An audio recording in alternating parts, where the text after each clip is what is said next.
Welcome to the Evening Review. My name is Okhane Tlhache. Today we reflect on the tourism sector in response to the measures that were announced by President Hage Geingob this week.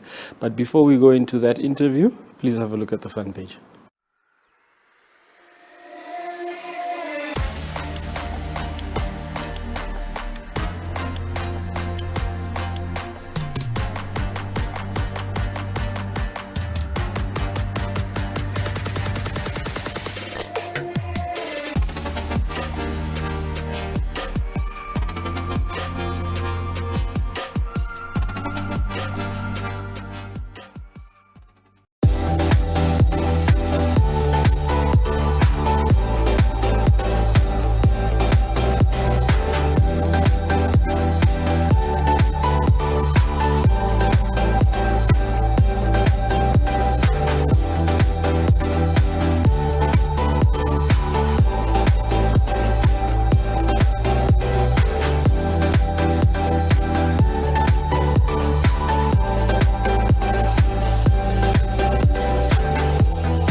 Yesterday, President Hage Geingob announced new measures with regards to the lockdown.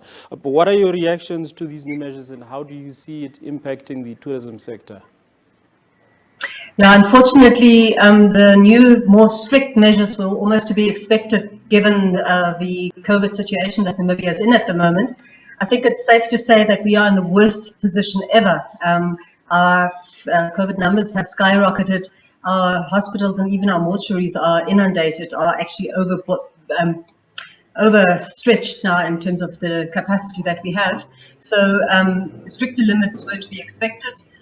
We've had a bit of a trial run over the last 2 weeks with the central region, that is now Windhoek and Rehoboth and Okahanya being limited in terms of the movement of people, and that already had an effect on the tourists. Obviously, we got a special dispensation then.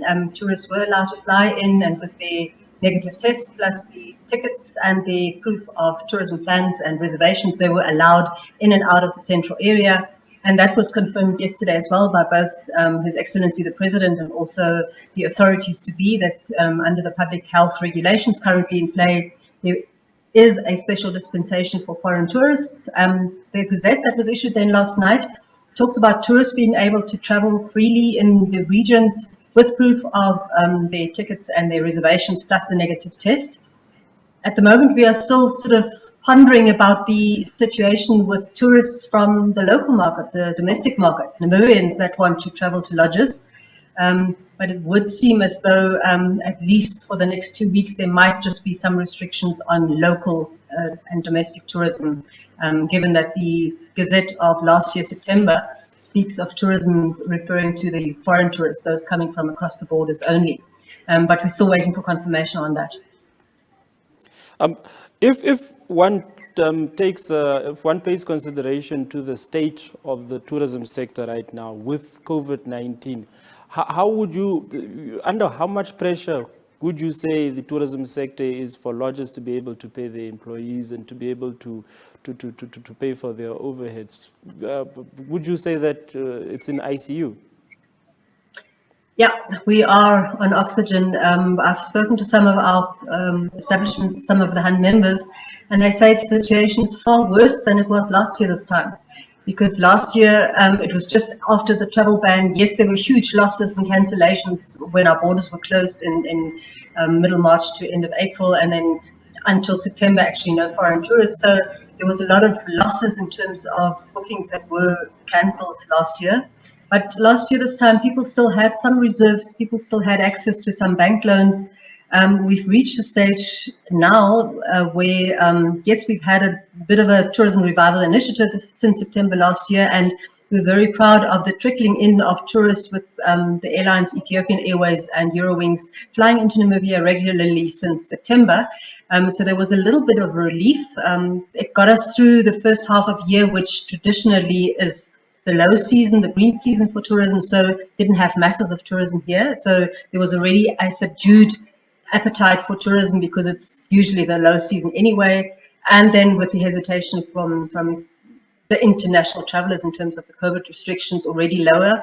And now we've got cancellations coming in the millions of dollars every day, basically, because people are just so hesitant to travel, both because of the restrictions overseas, people that travel into risk areas, and Namibia currently has its worst status. We are high risk with variant status, which means that Namibia is red flagged.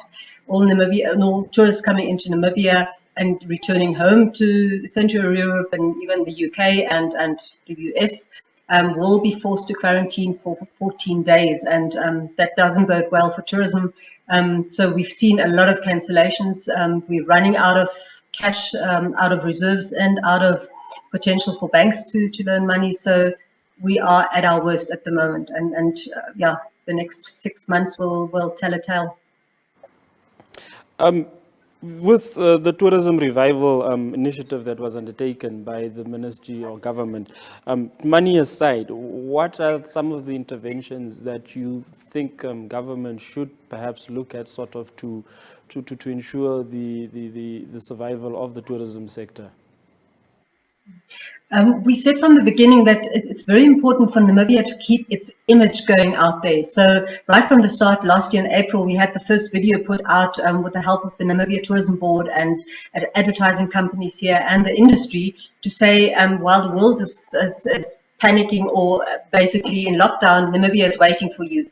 And since then, all the tourism companies and the NTB, our Frankfurt office and the agents across the world have really done tremendous work in terms of sending out a message of hope, sending out a message of encouragement that Namibia is a safe place to travel to.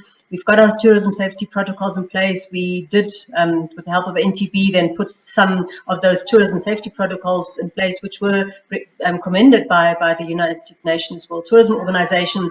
So we set ourselves up to be able to provide a service COVID-related as well.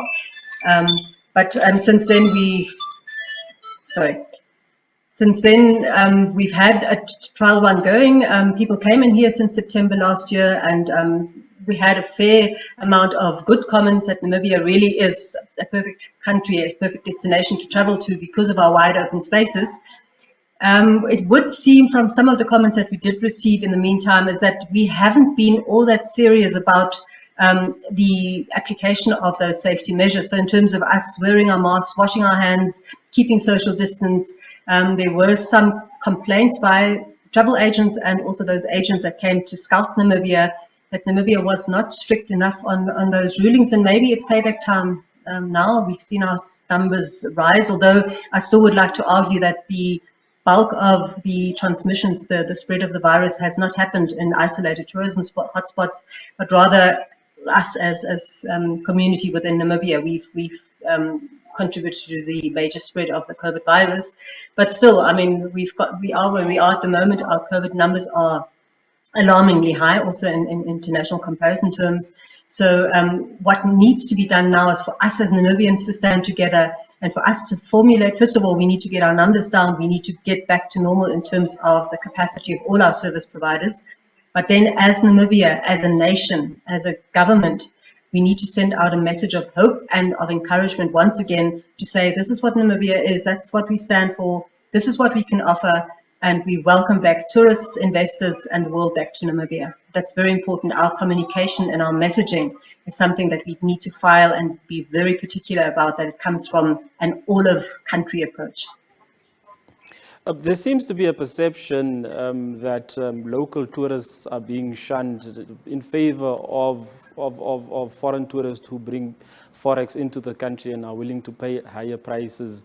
Would you say that this is correct? Because surely at this stage, should the restrictions be lifted for internal travel, Namibians themselves would be willing and able to travel and would like to see other places in the country.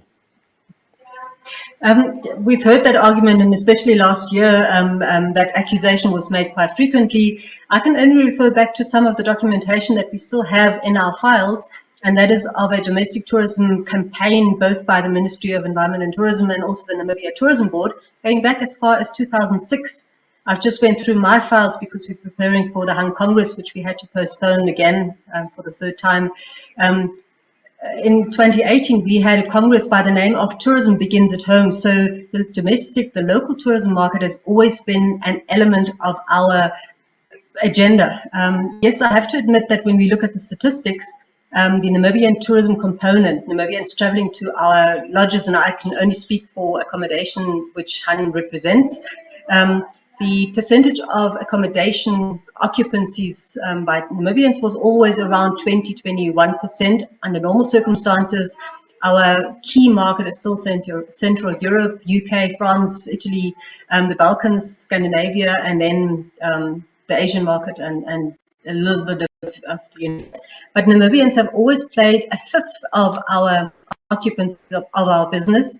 Obviously, last year when we had locked borders, that constituted for almost 75%. And now, since our borders reopened in September, October, Namibians still constitute some 50% of the occupancies that we've been able to record since September last year. So the accusation that Namibians have been shunned to make space for the European market, I have difficulty in accepting, because the domestic market has always been there. But we also have to be realistic. Our domestic market is small. Tourism and visiting lodges does cost money, and we've got a variety. We've got 4-star, 5-star lodges that, yes, cost a couple of $1,000s a night for the service that you are provided, but we always have campsites and affordable accommodation as well.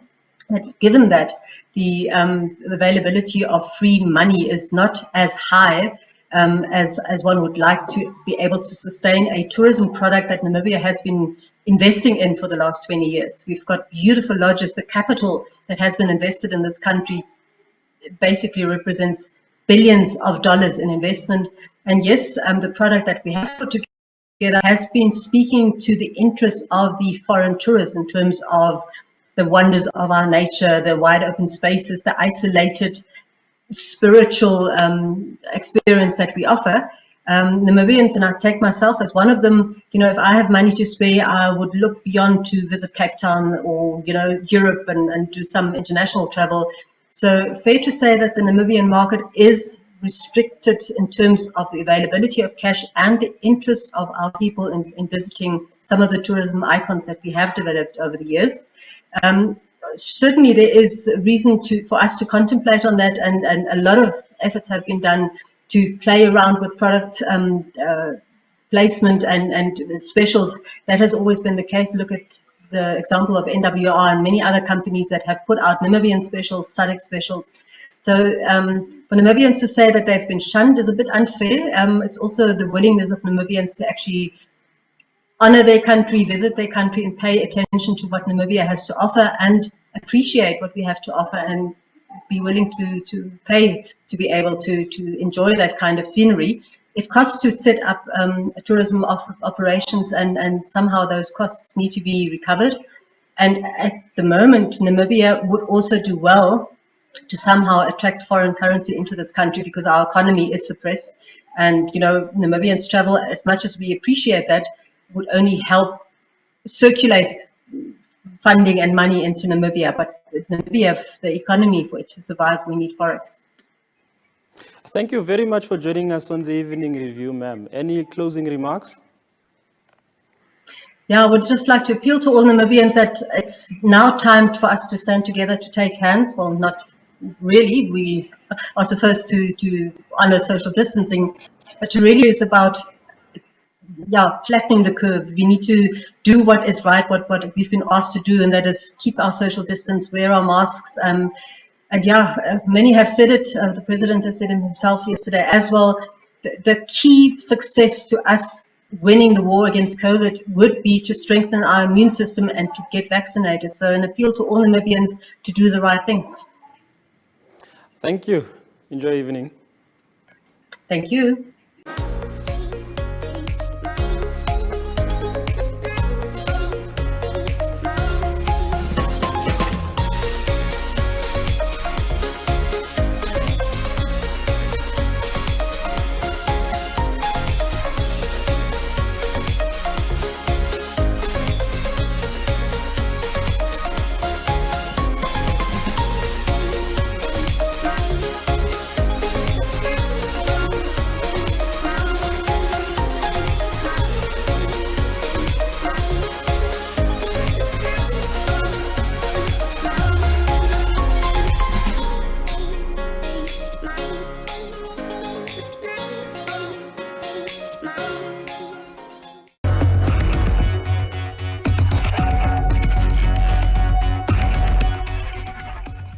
Welcome to the evening review, Mr. Shivute. How are you?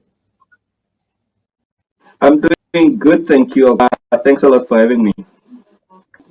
We're in the midst of a third wave, and I wanted to know how has this pandemic, with the situation that we have now, affected blood, your level of blood stocks?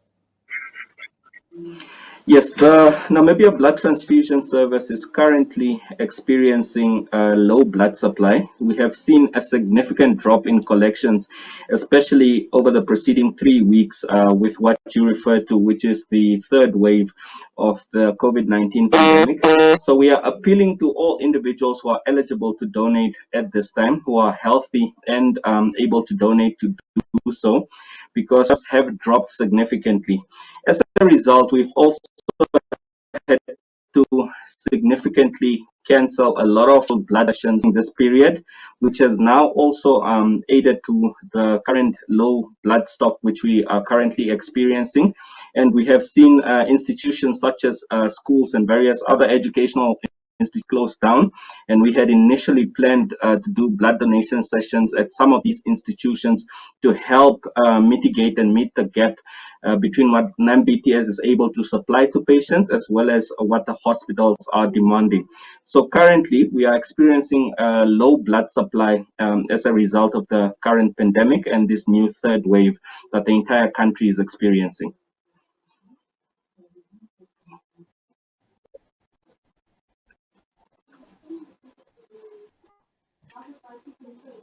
Could give an assessment, Mr. Shivute? Yes, Just to have just yes, I can hear you now. Can you in terms of quality of supply, how much blood would you say we have currently? Okay. Currently, we have what is referred to as a 4-day blood stock. That basically means is that we have a sufficient amount of blood for the next 4 days if no further collections are made. We do have blood donation drives that are scheduled for the rest of the week to try and see if we can mitigate and basically get in sufficient units of blood. And the desired amount of blood that will then help ensure that there is adequate supply for all hospitals and medical centers around the country. We are basically at a deficit of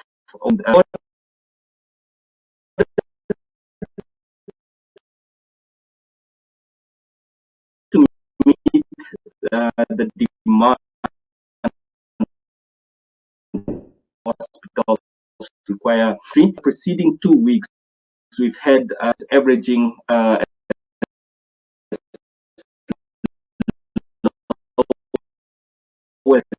50 and then on overall collections that we are meant to bring in, as well as what the hospitals are requiring for all patients who need blood during this time.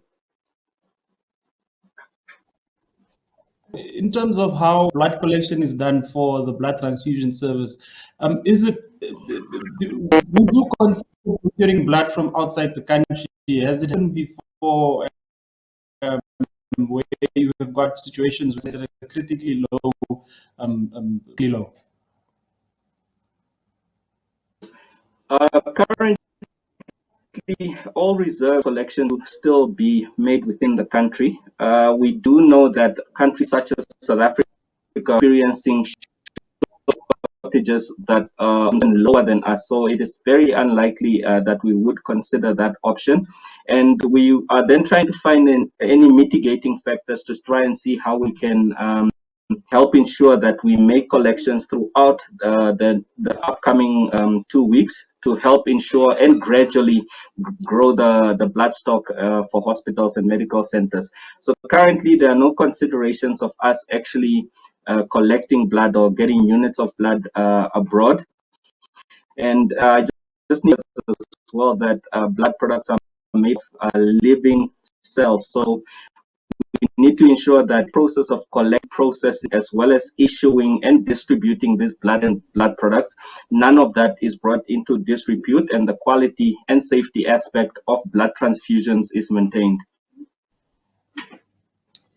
Thank you very much for joining us in the evening review, Mr. Gitta. Thank you very much for having me. Stay tuned for the weather. Good night.